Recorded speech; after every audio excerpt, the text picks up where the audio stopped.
didn't write your resume, but civil rights made somebody read your resume. We're back, brothers and sisters. You're listening to the National Action Network Saturday Action Rally, coming to you live on WLIB 1190 AM. We're streaming to you across the country on a number of platforms. We're live right here in the House of Justice, 106 West 145th Street. Call somebody. Tell them the action is on the air. The Reverend Dr. Al Sharpton is in the house and about to come to you. In fact, right now, get on your feet. If you're at home, put your hands together for the president and founder of the National Action Network, the Reverend Dr. Al Sharpton. No justice. No peace. No justice. No peace. No justice. No peace. No justice. No peace. What do we want? Justice. What do we want? What do we want? When do we want it? When do we want it? When do we want it? Hug the person next to you, tell them you love them.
National Action Network Change Choir, give them a big hand. Give them a big hand. Certainly we're happy to be with you another Saturday morning. Saturday Action Rally for you that are here live in the House of Justice, 106 West 145th Street, in the village of Harlem, and you that are watching live on live stream and are listening on 1190 WLIB AM in New York, and we'll be live nationwide on Impact Television in a moment. We're happy to be with you another Saturday to give our action report.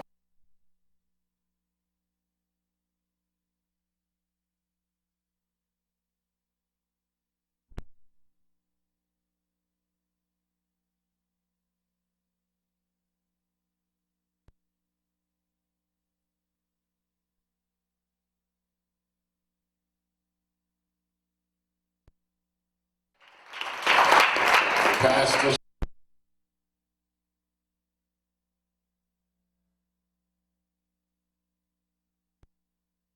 in the House of Justice. Well, give him a big hand. Give him a big hand.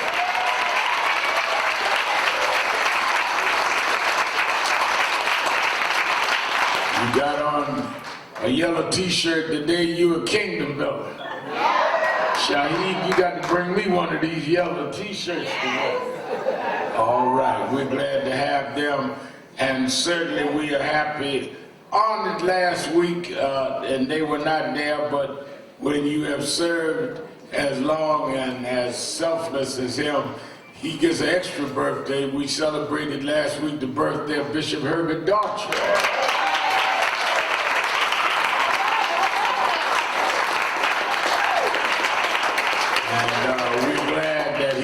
Was blessed with another year, and we celebrated his birthday, and they ate up the birthday cake without you, Reverend Daughtry. But you don't eat that stuff anyway, so they just smack their lips and wipe their mouth.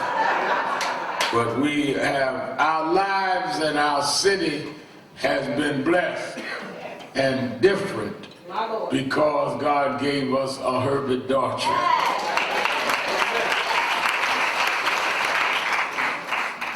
Let me also say we celebrate the birthday of Minister Stephen Marshall, who celebrates another year. And his work as our co-liaison here, been in this movement with us since he was a youngster. When I was running for mayor, he joined. He wasn't even a teenager yet, and has been with us ever since. Now as a minister and a very effective leader in his own right, and ministering and doing extremely effective work, not looking for a headline, but making the people be in the headlines really shows maturity and leadership. We wish him happy birthday. We want to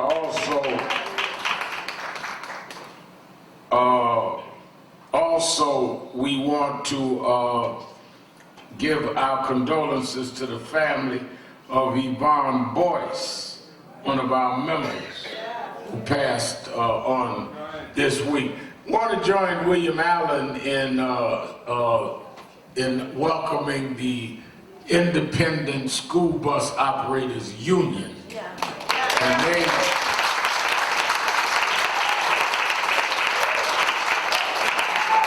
they're in the house and spoke during the earlier part, and they're in the yellow t-shirts, and I'm gonna get them to give me one.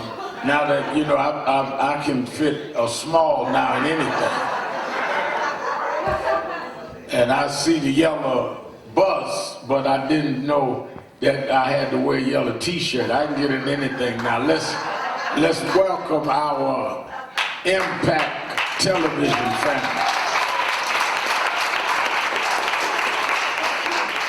But I want them to know that we're with them as they stand up and as they fight this fight. As William Allen has said, National Action Network is with the independent school bus operators. We with you. All right.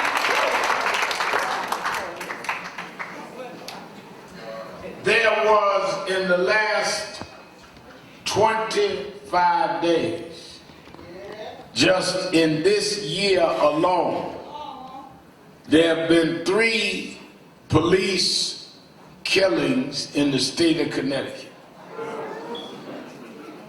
Since the 1st of January, 3 police killings in the state of Connecticut. And the last one, young man who had mental health issues, was chased and found in a stolen car. They surrounded him. His name's Soleimani, his first name Mubarak. And they surrounded him and came to and tasered him. Another policeman come on the other side of the car and shot 7 times, 6 bullets hit him and killed him.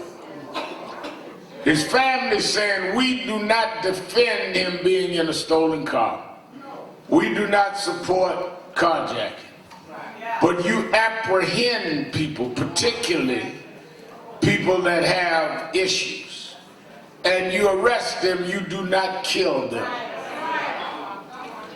Reverend Boise Kimball, who's a member of our board of National Action Network, has been leading the protest and leading the community rallies and standing with this family.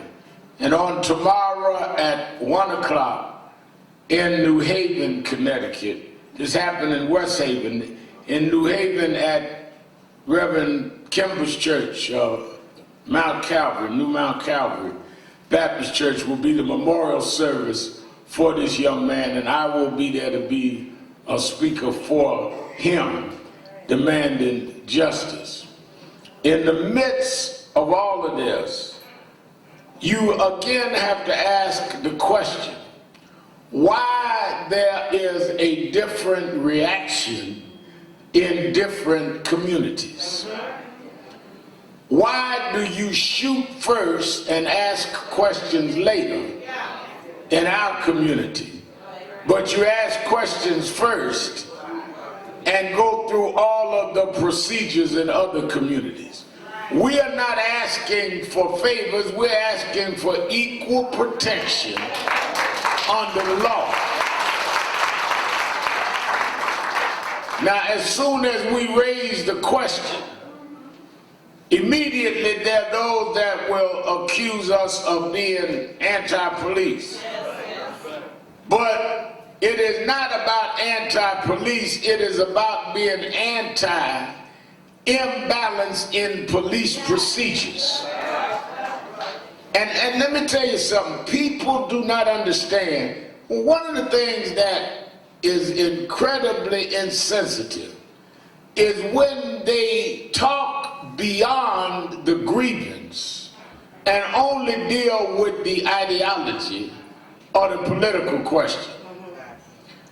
A young man is dead. Let's start there. And they act like the life doesn't matter. Young man is dead. Once you deal with the reality of the death, then you back up and deal with whatever you want to say could or could not cause us to be there. But don't act like the life lost doesn't mean anything. Part of what has been the sin of this country is that it overlooked the value of the life of blacks and Latinos and others, like we were worthless. Eric Garner's mother sitting here. They went past Eric's death. Her son had children, had a wife, and started arguing about police and Lucy's. First deal when you took somebody's life. I remember they've been doing a lot of, since we've stood up with the Jewish community against anti-Semitic attacks, and they go back and distort Crown Heights and my role, or Reverend Darcy's role, or whoever's role. First of all is, I went to Crown Heights, we were there because the family asked us because a 7-year-old child was run over.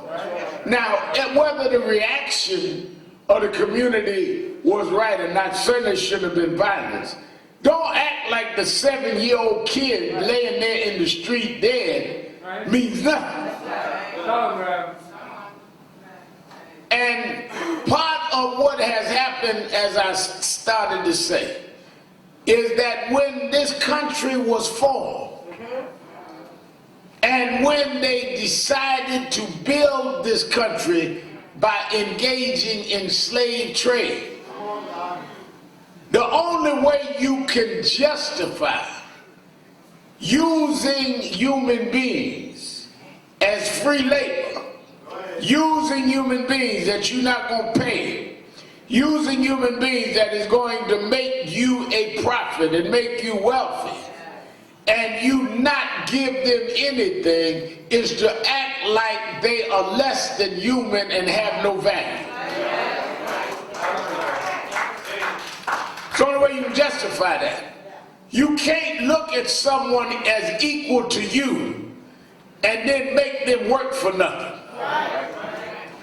You can't look at somebody as equal to you and say that they should have a family, or the right to marry, or the right to educate their children. So you have to make them subhuman or less than human so you can maneuver and manipulate them for your purposes. The underpinnings of white supremacy is to build in the inferiority of everybody else. And part of the struggle that we've had and continue to have is to break the psychological chains of being delegated and accepting to being inferior. That's why I warn a lot of our young folks that before you down the elders, you got to deal with the context under which the elders operate.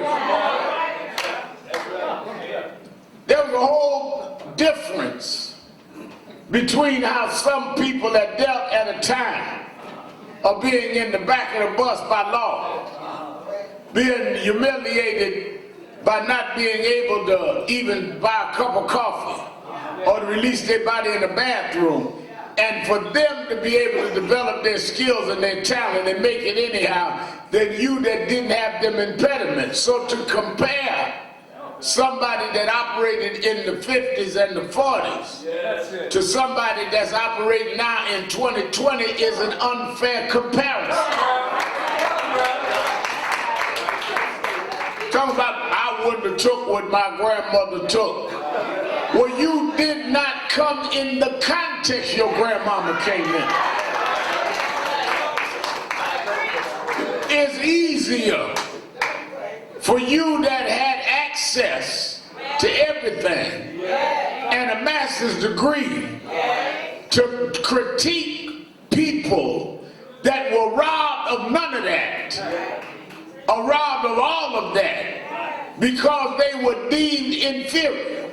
And even today, we are still in an inferior economic and political standing.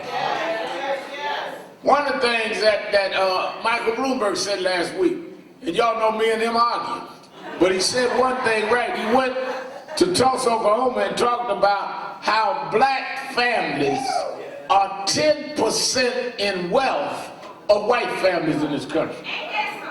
I'm talking about 2020. Average medium of wealth of white family is $176,000. That's average white. Average black, 17,000. This is the data now. Why? Because we have been locked out of access to capital. Can't get bank loans to start businesses. Can't get mortgages. So you cannot build wealth. So when you talk about the breakdown of the black family is the problem. Conservatives talk about the breakdown of the black family. They do not talk about how the financial institutions discriminated. So much of the family leadership, the mama and the daddy, was trying to scramble to survive, while others could go to financial institutions and get help to keep their stuff going. And nobody want to talk about that. And then we celebrate our inferiority. We put in a lower realm, forced into it, and we turn around and celebrate it like it is something inherent in us rather than imposed on us.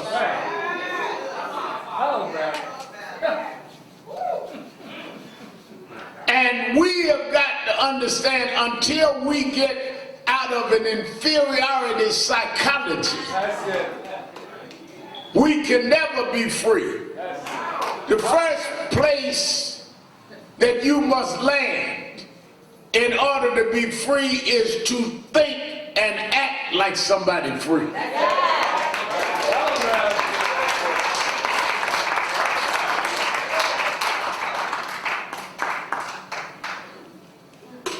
There were those that would sit on the back of the bus and get comfortable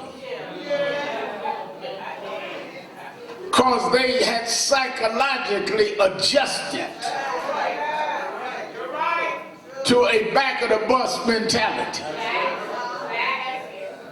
There were those that couldn't go to the bathroom and acted as if by being denied access to release themselves was their fault. You got to break out of the psyche of accepting inferiority.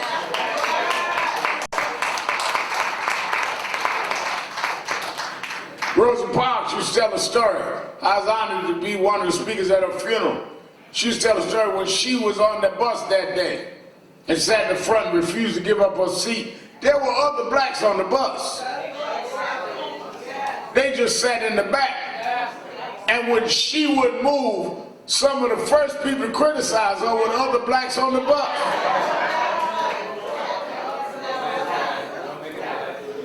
I don't know why she starting all that trouble. Back of the bus going where the front going. Matter of fact, bus getting an accident, the folk up front gonna get hurt. Justifying inferiority.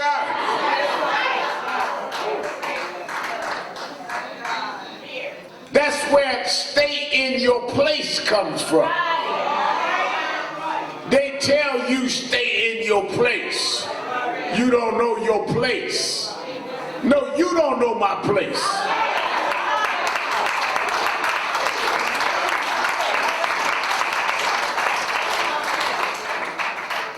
And the reason they cannot find a level of comfort with folk like Daughtry, like Ashanti, is we refuse to adjust to the designated place.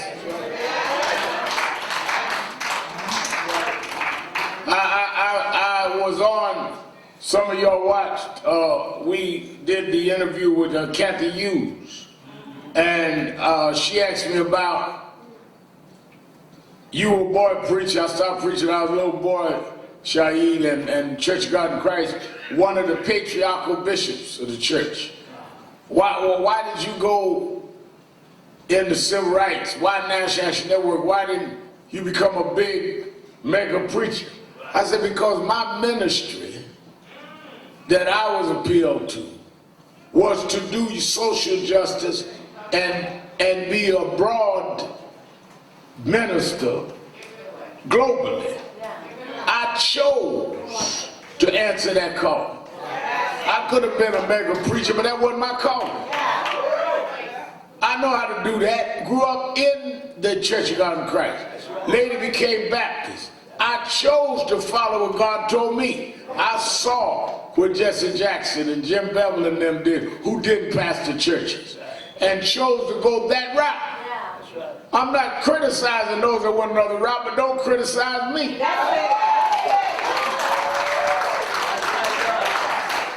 And I was young enough to have decided to go the other route. You remember now, I became youth director of New York Operation Breadbasket when I was 13, which means that I was young enough to say, well, I'm just in high school. Reverend Jones and them, Bill Jones and Daughtry and them could have put me in seminary and then put me in any big church I wanted. It wasn't like I had to go this way.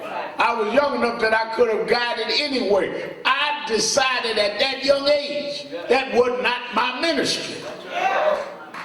God does not call everybody to do the same thing. And the reason why a lot of you are not at peace is you so busy fitting in with everybody else rather than doing what God got for you.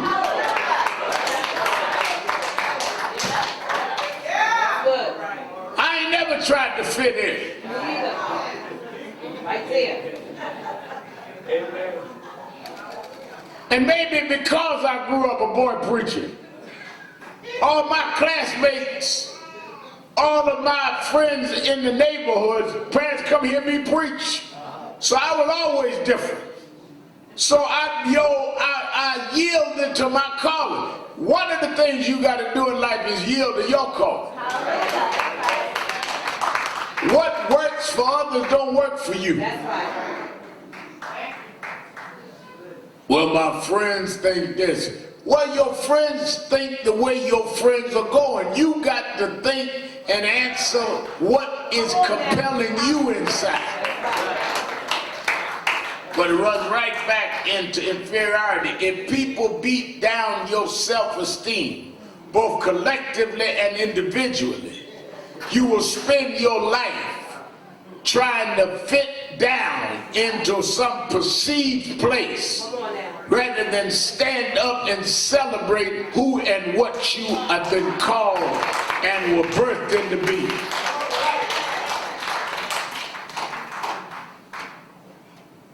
I looked on Monday as we celebrated Martin Luther King holiday. Martin Luther King did never ever fit into what was the profile that was determined for ministers in his day. It was not ordinary for ministers to call boycotts. It was not ordinary for ministers to go to jail. Martin Luther King did things that big preachers did not ordinarily do. You remember now, his father, Martin Luther King Sr., was a prominent Baptist minister in Atlanta, Georgia, one of the established churches.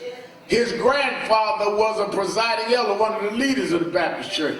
He was expected to be a regular big Atlanta Baptist preacher. What are you doing in jail, Martin? What are you doing walking around with poor folk when you went all the way through Morehouse, in the Crozer Theological Seminary, in the Boston University as a black kid in the 50s, got a PhD? We didn't see you to school to go to jail and to be running around boycotting because a woman got arrested. What are you doing there? But 50 years later, what he did there made the whole federal government close to celebrate his birthday.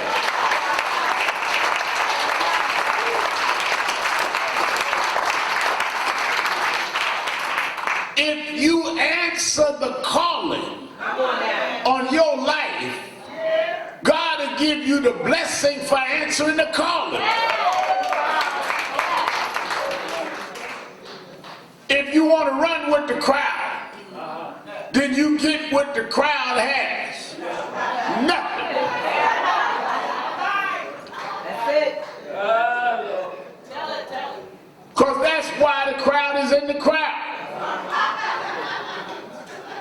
A lot of folk join crowds because they affirm each other just by being around each other.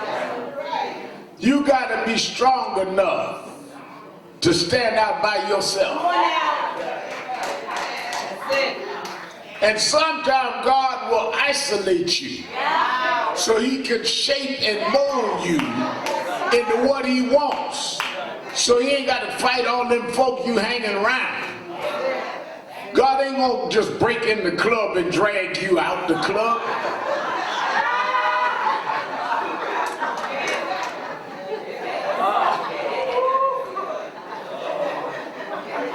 You in the club, got your little drink, doing your dance, and you want God to come through the loudspeaker and call your name and pull you out. God ain't gonna bust you up in the club.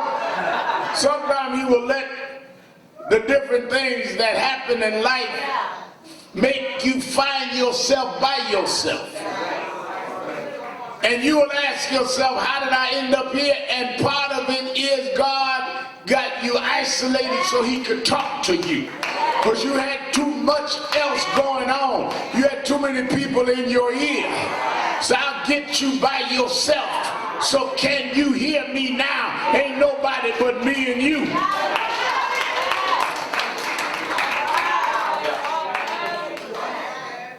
That's why when I find myself going through situations that I need to face challenges, I get off by myself. Because everybody can't talk to you, to your situation. But God can talk direct to your situation. Because he brought you here in the first place. And he will lead you through whatever obstacle you face. That's why at this point in history, I look at you announced on Monday, King Day, that I'm writing a book that'll be out before the election called Rise Up. One of the reasons that I'm writing is that this country has got to choose which path it's going to take. And we as a people need to choose which path we're going to take. The country started claiming that we were one nation under God with liberty and justice for all. And its creed was equal protection under the law. Never lived up to it, but that was its creed. That is why when Dr. King made that speech, he talked about live up to the true meaning of the creed, because they never lived up to it. That's why I was breaking it down Monday, that the reason why the march on Washington in '63, Reverend Watson, was at the Lincoln Memorial, a lot of folks missed this, is that Lincoln had signed the Emancipation Proclamation, 1863. Didn't really want to do it, but they began losing to the Confederates. They convinced Lincoln, if you free the slaves in the Confederate States and allow them to join the Union Army, they have the manpower to help reinforce the Union Army, to back Robert E. Lee and them up out of Virginia, and you could win. Lincoln freed the slaves only in the Confederate States, didn't free those in the North. And they were armed and fought and backed the Confederates up.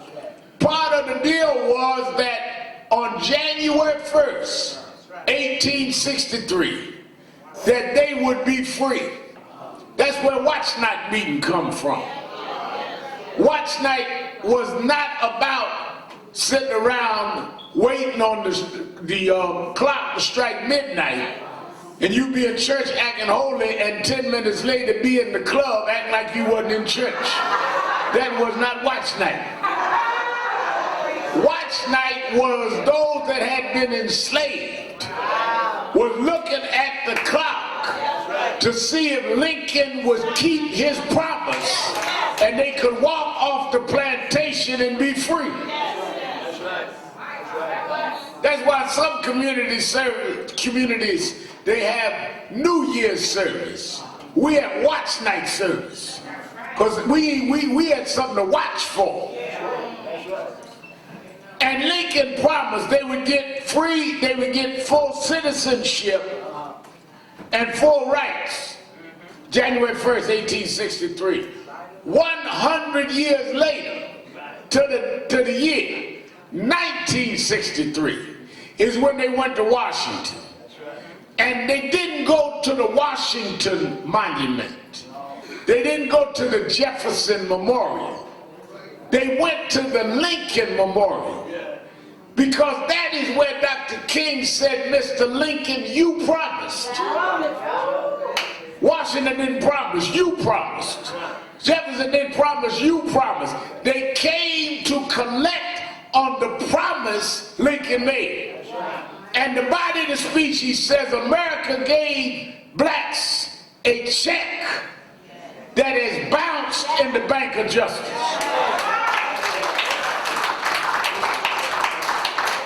See, you need to know the context. The context of the speech is that King said 100 years later, y'all have not fulfilled the promise.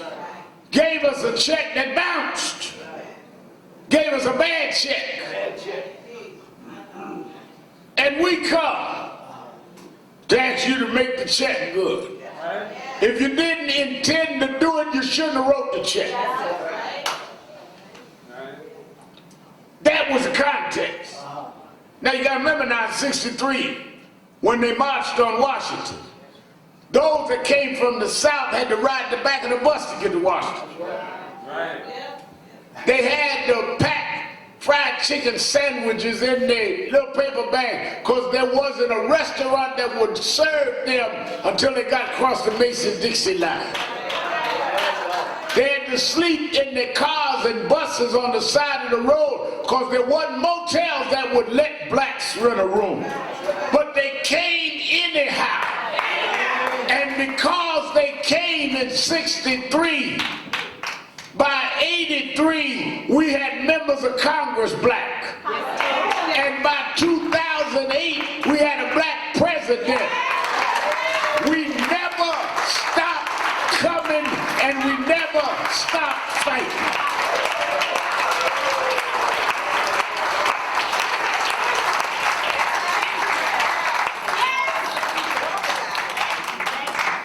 So here we are, in the middle of this country at two roads again.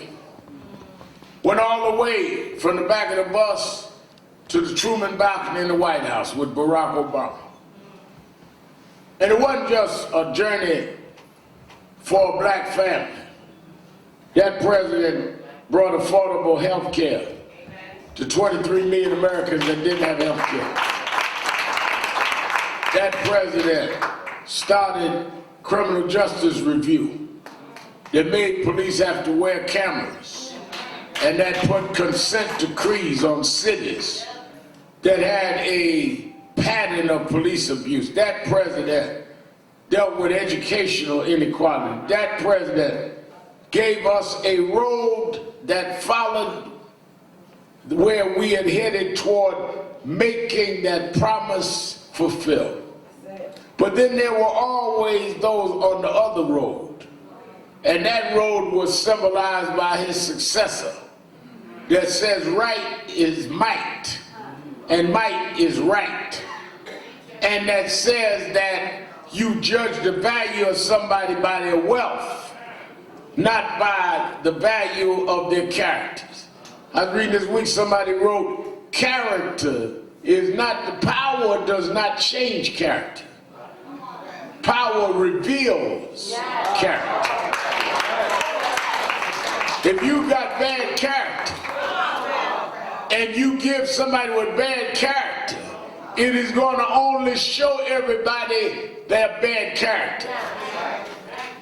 And that is what you are trying in Washington today, is the fact that you take a bad character person that will cut any deal, that does not care about people's rights and does not care and value people's humanity, and make him president of the United States. You just put bad character on a higher platform, but it's the same person.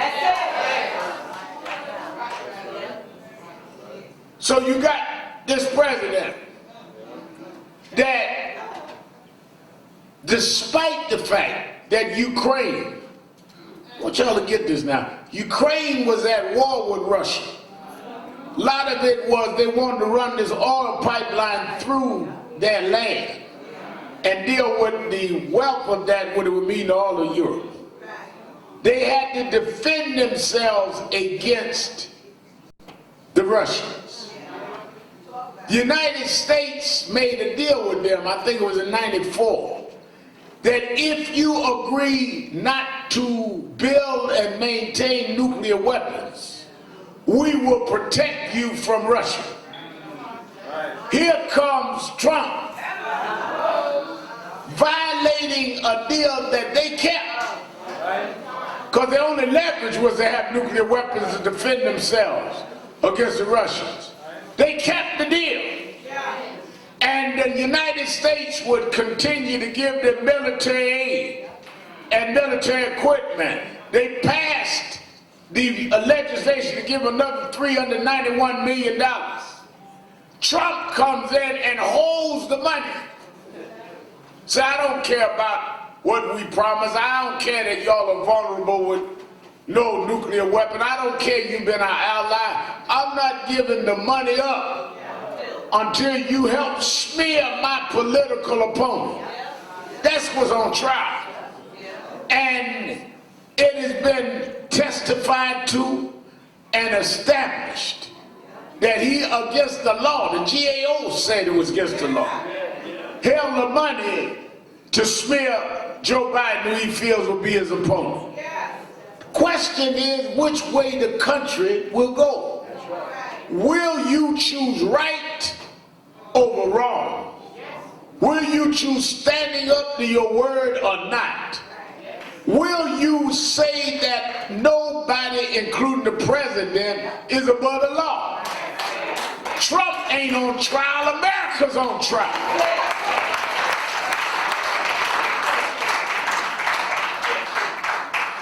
People run around, Red Mal, I don't know if he did it. He said he did it.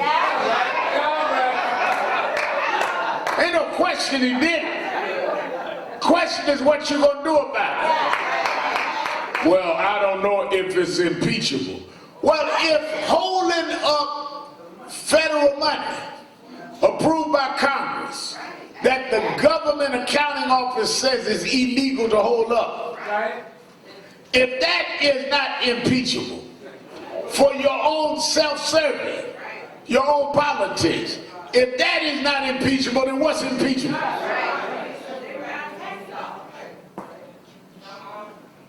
If that is not abuse of power, then what is abuse of power?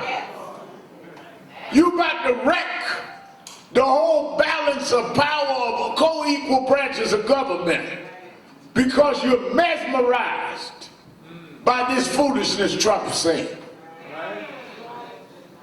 But that's where the people that have chosen the path of righteousness has got to stand up and tell the truth, even if it is uncomfortable.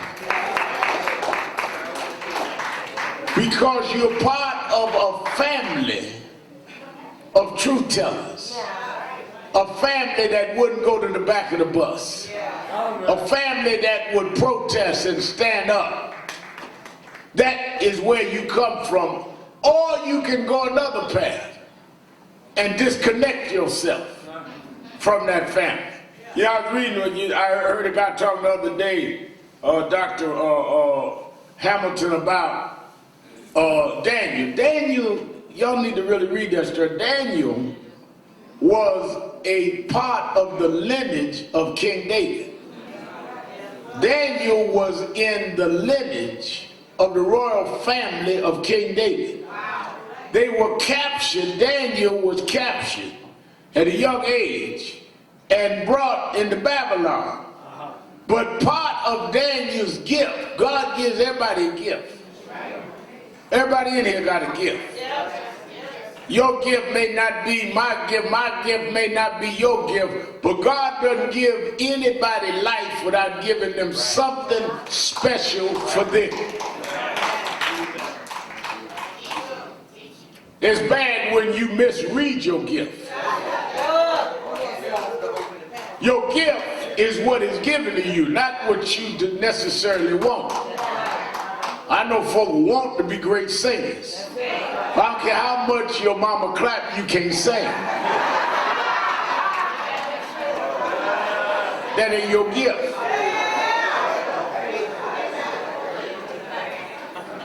Daniel's gift is that he could interpret dreams. And even when it was not something that was comfortable, he would interpret the dreams anyhow.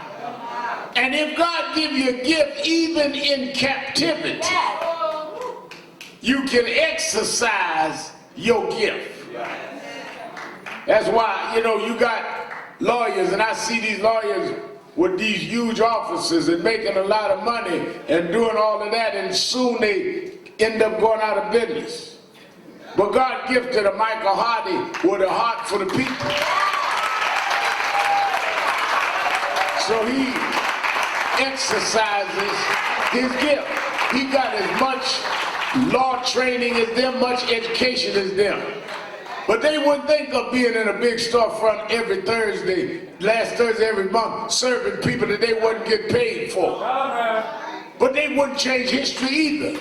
If you do your gift, Daniel just kept interpreting dreams. So much so till the king had to come to Daniel. Now first you're gonna get tested. Let me give you this and I'm gonna let you go. They had made the rule in the town, Darius, in the kingdom, that you gotta bow and worship the king and the gods of the king. Daniel was in position, but kept bowing facing Jerusalem, worshiping the God of Abraham, Isaac, Jacob, and David. They said, you gonna be punished if you don't worship the king and the king God. Similar to what they saying in Washington. I don't care what the evidence say, you got to go with Trump and the party. I don't care what truth say, you better vote against witnesses. Bow to us. Daniel wouldn't bow. Now, when you don't bow, there is a penalty for that. When you don't bow, there's punishment for that. When you don't bow, they're coming after you. And that's where we find out whether you are a believer or a deceiver.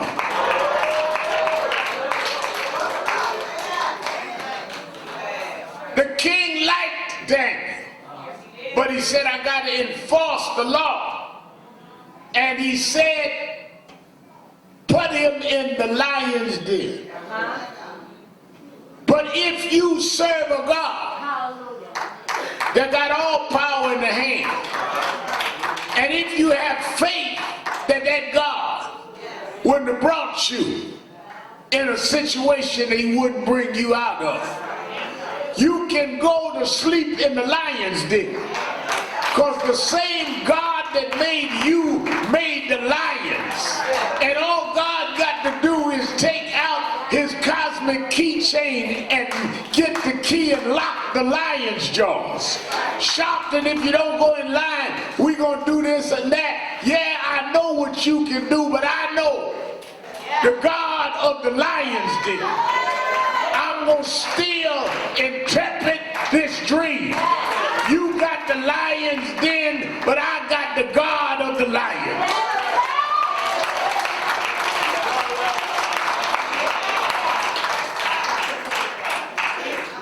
Belshazzar said, bring Daniel.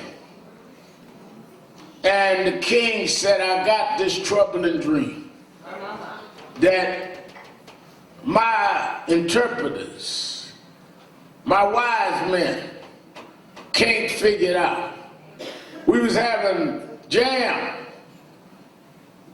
get down party, and some writing went across the wall. Mene, tekel upaki. What does that mean? Daniel said, I'm going to tell you what it means. You might not like it. But it said God has numbered your kingdom and finished it. Sometimes God gives you a message that may not be what everybody want to hear, but you got to say it anyhow. King said, I'll give you gifts. I'll give you the scarlet robe. I'll give you jewelry. He said, you can keep your gifts. I have to tell the truth of the dreams. And I'm telling you, we are where God wants us to read the handwriting on the wall. And America is got to decide whether they're going right or wrong. You may not get invited to the big political party, but read the dream anyhow. You not be the one that's given the plaques and the awards, but read it anyhow. They may isolate you and they may scandalize you, but read it anyhow. You keep choosing your popularity over your gifts. And that's why you keep getting on your knees asking God to bless you, when God has already blessed you and you won't use the blessing he's given you. That's why history is made by those that stand up and stand out. A whole lot of folk wouldn't stand with Dr. King, but everybody had to stay home Monday and celebrate his birthday.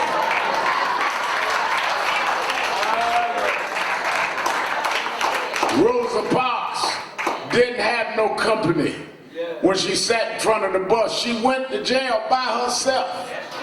But now children, 6, 7, 8 years old, that never lived at a time she lived, celebrating and reading the Rosa Parks story. The folk that were in the back of the bus, nobody writing their story. That's why I'm telling the independent school bus operators, you may feel like you by yourself, but stand up anyhow. You may feel like nobody cares, but stand up anyhow. Because if you stand for what's right, God will make a way.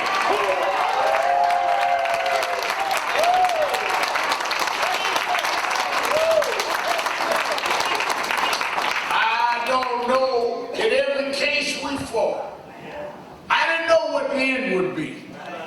When I talked to Eric Gardner's mother here, I was in Nevada that night. I did not know what they would come up with Eric. But I know since I was a little boy that God didn't call me and give me gifts for the high and mighty. But it was the Gwen cars. It was the family I'm going to Connecticut for. They can't give me enough TV shows not to show up for the Gwen cars. They can't give me enough radio shows not to show up for the family that needs some help in Connecticut. Because there is a God that gave me gifts that don't belong to me. He loaned them to me. And if I use them, he'll make my enemies my footstool.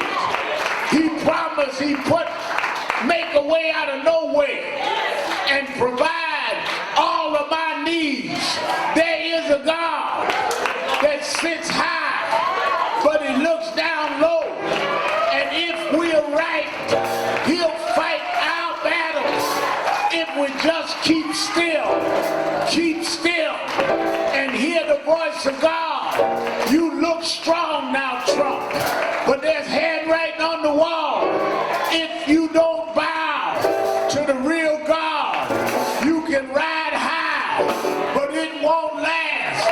God will make a way for his children. God will make a way for his children. Truth crushed to earth shall rise again. The arc of the universe is long, but it bends toward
because of the movement, there may be someone here today in the auditorium that never joined National Action Network. There may be someone here today that has not ever put their name on the roll. If you're here today and never joined, I want you to come down either aisle, shake my hand, and let us sign you up to be a member of National Action Network. If you're listening on radio or watching on the Word Network, you can call 1-877-626-4651, 1-877-626-4651, and join. But if you're here, come and shake my hand, let us sign you up. Good to see you. Come on. Everybody sing it. Everybody sing it.